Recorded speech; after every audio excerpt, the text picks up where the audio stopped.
साबुत साबुत उजाला तोड़ के झील झील रस निचोड़ के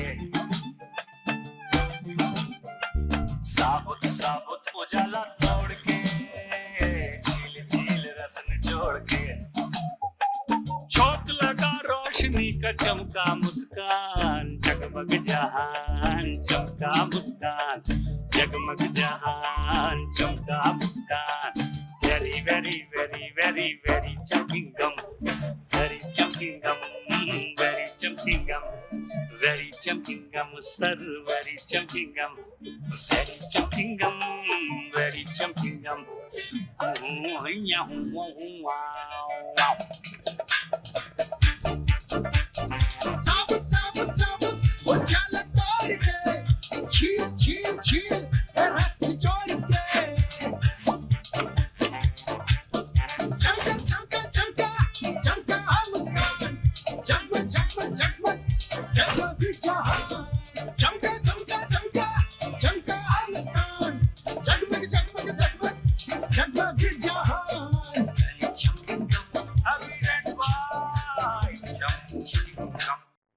Hello and welcome to Pitch BrandTalk. I'm Sunil Samarwal. As you can see behind me, the tagline "Sparkling Smiles All Round." This is from one of the most iconic campaigns ever done in Indian advertising. This campaign particularly was the Palace campaign for the brand Happydent. And this company is Perfetti Van Melle India, which hosts many brands under their portfolio, such as Mentos, Happydent, obviously, Center Fruit, Chups, and Alphabet. I'm very happy to have with me today Gunjan Khetan. He's the Chief Marketing Officer at Perfetti Van Melle India, who's going to talk about one of his most important brands in the portfolio, Happydent. Hi Gunjan. Thank you for having me. Hi. Gunjan, I just wanted to start with your Happydent. You've come up with the latest campaign. So can you just tell me what was the thought process that went behind this campaign? So the journey started back about 2.5 years back. I still remember it was a bright, sunny, wintry morning of January 2023. We had gone to Muskaan and we were discussing what's next for Happydent and how do we really spark energy into the brand. It's been 2.5 years, but I think the journey has been worth its while. I think what we've come up with is a true reflection of what this brand stands for. And really appreciative of our agency Muskaan and the brand team to have really been able to crack the right communication for this brand. Some of the things that went into it was a deep understanding of consumer. What do the consumer look for? What do they think Happydent stands for? What does the brand need? What are we doing right? What are we not doing right? And as you go through this journey, especially a journey this long, you realize that you get a lot of clarity. Okay, and once you get clarity, it brings consistency. Okay, so one of the things we really anchored ourselves on is the fact that sparkling smile is a brand asset and it can't be taken away. Okay, at the same time, we are also talking about a brand that is almost a legacy brand. It's 25 years old. Okay, so legacy brand always have this need to continuously reinvent themselves, to be relevant to the latest consumer. So we have things that we can't let go of, okay, which are core to the brand. At the same time, there are things we need to change to be able to stay relevant to our consumers.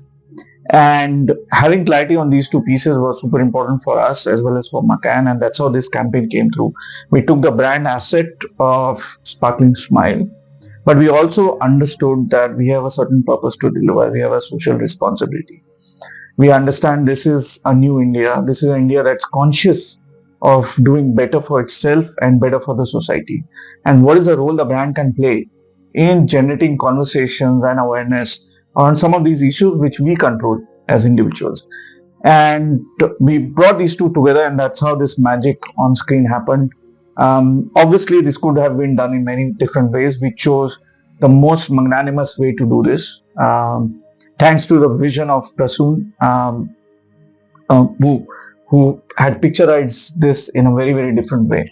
And that is where we are now. We've got a campaign that's running. It's getting a lot of positive reviews and hopefully can turn the business around for us. As you mentioned, Happydent is over 2 decades old in India, right? Is there any particular consumer insight now that, when this is also a different generation than what we were 25 years back? A lot has changed. So any particular consumer insight that took you by surprise when you did your research? See, the larger behaviors don't change much, unless the time span is too long. Unfortunately, I wasn't there when the first campaign was done, so I don't have the background of what they knew. But what I realize as a marketing individual now in confectionery is that the Gen Z consumers are looking at some of these categories very differently. Okay, they are constantly searching for excitement. They are constantly searching for a purpose. They are constantly searching for meaning. Okay, they want the best of the products, right? And to that extent, some categories are losing relevance and some categories are gaining relevance, right? Chewing gums happen to be a category that is somewhere stuck in the middle, right? So one of the objectives of this campaign was to really inspire interest, okay, and excitement around chewing gum as a category, right? And that is where we felt that we need to do something that Gen Z can understand much better, right?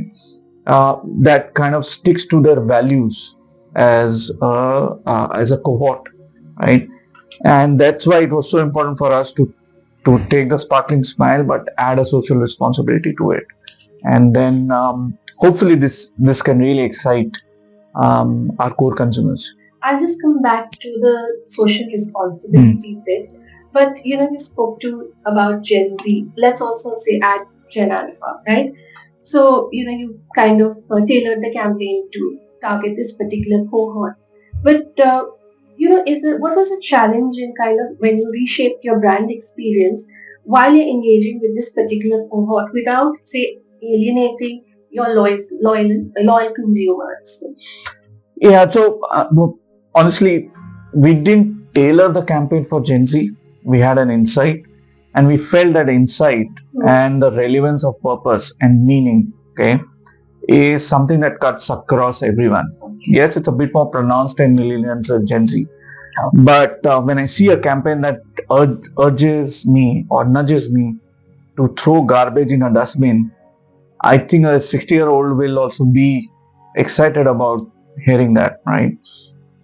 And as a nation, as a society, it's our responsibility, right? So it was never tailored as such for Gen Z, but we had that insight and we felt that that's an insight that can cut across everyone. So the idea was not to alienate one versus another, but to find something that can be true for the wider society.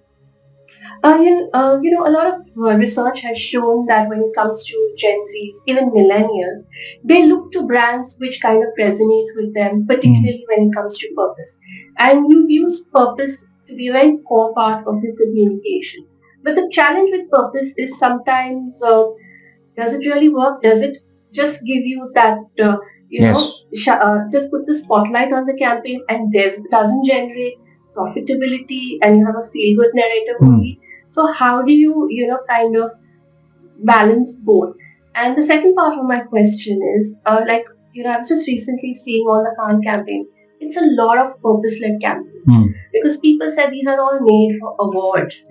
What would you say to kind of, this narrative? What is your thought process? Yeah, so let me answer the second one first. I think for awards or not is a slightly debatable topic. I would stay away from it.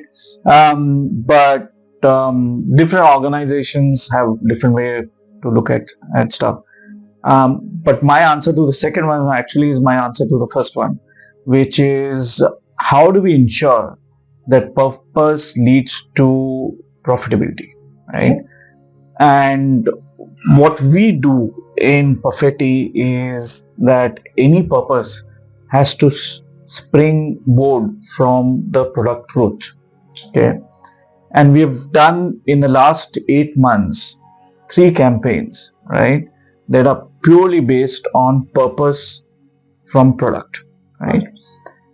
To explain that, in case of Happydent, we know this is a chewing gum that gives you brighter, shinier teeth, right?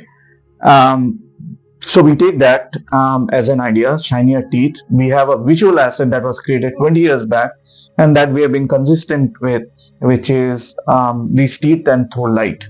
Okay, so we were with this idea, obviously crafted in a very, very magnanimous way for 20 years. But the whole idea was, now if it can throw light, okay, can it throw light on things that are important for us as humans? Okay, so we start giving that light a direction, right? And that is how this campaign comes in. Okay, so if you see the purpose of throwing light on an issue, it's actually springing from the fact that this is a chewing gum that gives you brighter teeth. Okay. We did the same thing with Alpenlibe, and that we've been doing for a couple of years now. Alpenlibe is a warm, caramelly candy, right? It gives you that feeling of richness, warmth, generosity, yeah, and love, right? And that is where the campaign of bringing hearts closer comes in, which we articulate as "Mile to Gule to Dil Mile," right? So the whole idea that you take Alpenlibe and it melts in your mouth and it sparks warmth inside you that brings people closer, right? So again, this is a purpose that is springing out of a product truth. You take Center Fresh that we did about 6-7 months back, our Aage Badh campaign. Fresh for us is the number one freshness chewing gum that we have in the business, right? So it is a product that sparks freshness, right? And how do you elevate this freshness to the next level? Okay, so when your mouth is fresh, your brain is also fresh. You feel mentally this. And that is what we brought in terms of our campaign, where we said, it's not just that you feel fresh in your mouth, but you also have fresh perspective on things. Okay. And that is where Aage Badh came in, and which was in a way also rooted to a Gen Z insight that Gen Z wants to move on, right?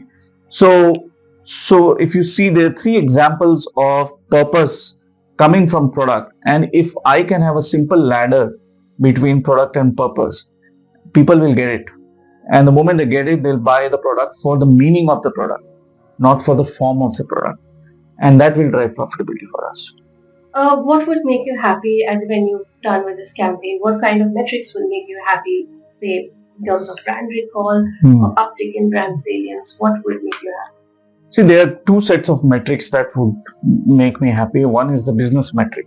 Obviously, any campaign and amount of money you pour behind it needs to perform, give us an ROI. So whether it's market share, whether it's internal numbers, whether it's distribution, we need to see an output in some of those metrics. The other metric is, what does it do to the brand? Okay, can the brand really be iconic? Okay, can it carry forward the legacy of the old campaign? Right, and there are many metrics for that as well. What does it do to the brand imagery? What does it do to KPIs on the brand? What does it do to your top of mind and spont, etc.? So these are the 2 buckets of KPIs that we look at whenever we do any campaign, and this new Happydent campaign would not be any different. So as we do this campaign, we have a clear set of KPIs and numbers against each one of them on what this campaign needs to deliver. When I look back at many campaigns of Perfetti, the one thing comes into my mind is the use of humour. It always brings a smile to your face. It's witty, it's memorable. So, what's the challenge in keeping that, going and ensuring it actually hits the bullseye? Like, especially now with changing consumer behavior, a totally new cohort coming into the market. And how do you decide basically this is something we should bet on? Yeah, so unfortunately, we are in the impulse category, right? And therefore, a decision to buy a product is made on the spot. So one of the key KPIs that we have is to continue to stay top of mind, right? For us to stay top of mind, one way is to do media all the time, okay, or create campaigns that people remember, okay. And Perfetti has mastered this art of memorable campaigns, clutter-breaking campaigns, and they've used humor as the tool. Okay? I see no reason why it should be any different going forward, because humor is something that is quite relevant. It cuts across generation. Everyone wants to smile and laugh. It is something that has worked for us in the past, and therefore it's obvious that it should continue. Right? These all our brands are built on, in some way, on a humorous communication platform. Right? So that continues to be true for us. Now the challenge is, how do you continue to stay humorous? When do you run out of jokes? Okay? And jokes that land. Yes, jokes that land. Yeah, that's a struggle, to be honest. It's not very easy, and I'm eternally grateful to our agencies for continuing to create magic in terms of communication for us. But I can promise you, it's not easy. Some of these journeys take 1.5 years before we come on air, because we are not convinced that the script is really humorous, or it's impactful, or it's clutter breaking. So there's a lot of iterative process that goes in this, but we have been lucky enough till now to crack humorous campaigns one after another. You mentioned that there are two types of campaigns. Either you do memorable campaigns, which everybody talks about, or you're always on media. So the challenge is also, humor is one way to connect with audiences, but the attention spans are shrinking. And here we have the Gen Z and say the Gen Alpha.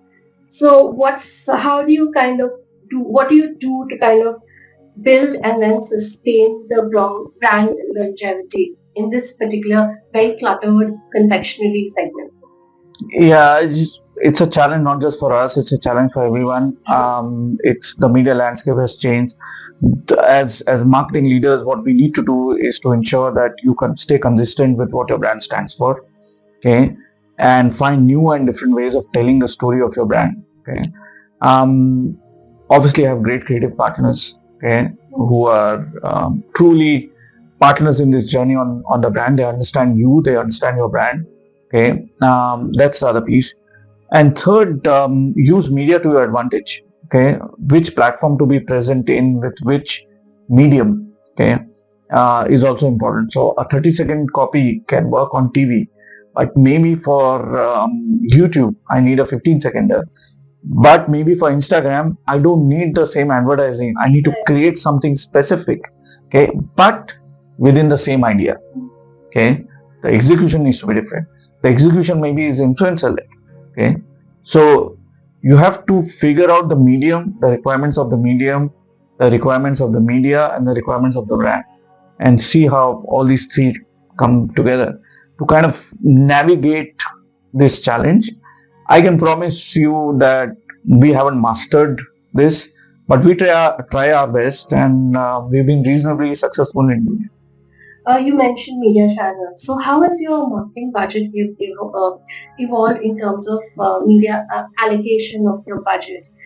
You're in a category, like you mentioned, impulse category.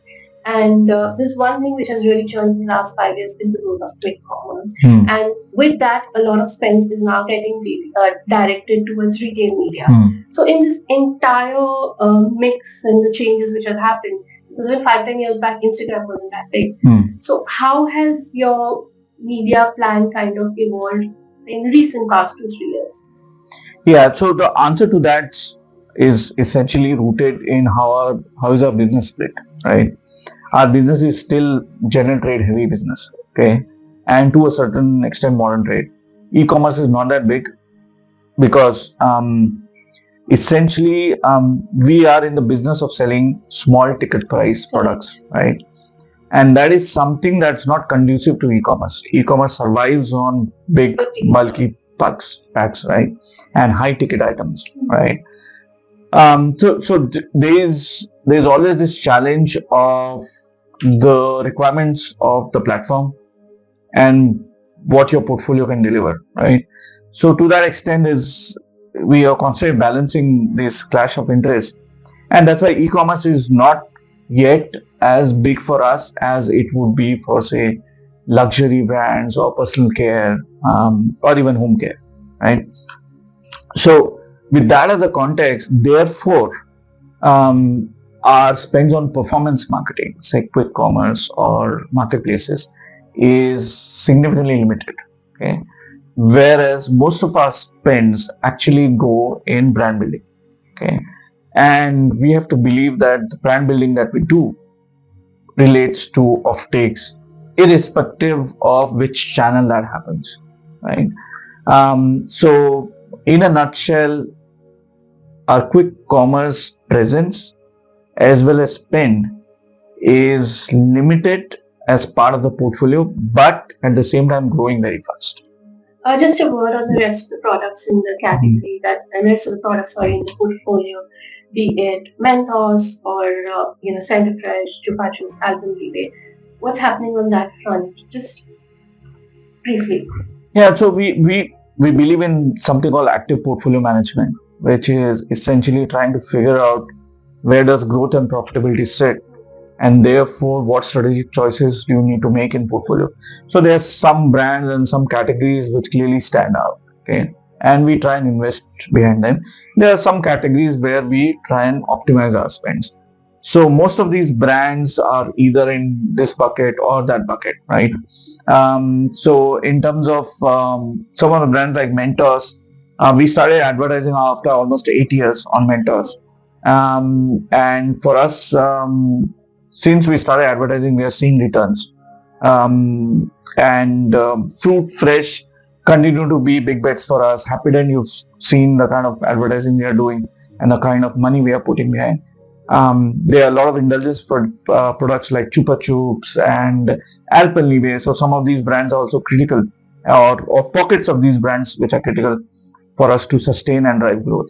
So it's a constant conversation on product profitability, product growth, the external category implications, and therefore where do you put your money? So it's always on media. Media is always on for you. How many weeks are you always on? It varies by brand. So there's not one brand where we are always on. But when you look at the portfolio, across all the brands, we are present throughout the year. That's good. Finally, what can we expect looking ahead from Perfetti Van Melle India? Lot of innovations. That is what we survive on. Lot of great communication. Lot of great activation. Lot of breakthrough technology interventions. Okay. Optimizing media. And clearly the best confectionery products in the market. I just have one more question. A lot of brands, especially because you are an MNC, right? They always look back to the parent companies to get kind of, because some insights will travel globally, right? And you have an Italian heritage. Italians and Indians, there are a lot of similarity, close-knit families, love for food, even hand gestures. So is there something that, one of the similarities and things which are not similar that you kind of pick up from there or any other market and translate into India or vice versa? Yeah, so we were always looking for best-in-class examples across the globe, and anything that we feel relevant, we do pick up. In the past, we have taken a lot of activations, a lot of communication platforms, and tried to adapt it to local needs and cultural nuances. So that has happened. Every year we have a forum where marketing heads from all over the world come together and share their learnings. So that is a great platform for us to pick ideas. So that is a constant thing that keeps happening. So so to that extent, there's shared learning across different OCs. Nothing specific from Italy as such, because our global headquarters are in Amsterdam, and that is where the business is run from. So they act as anchor for most of the countries to come together and share learnings with each other. Thank you so much for your time, Gunjan. Thank you. Thank you so much.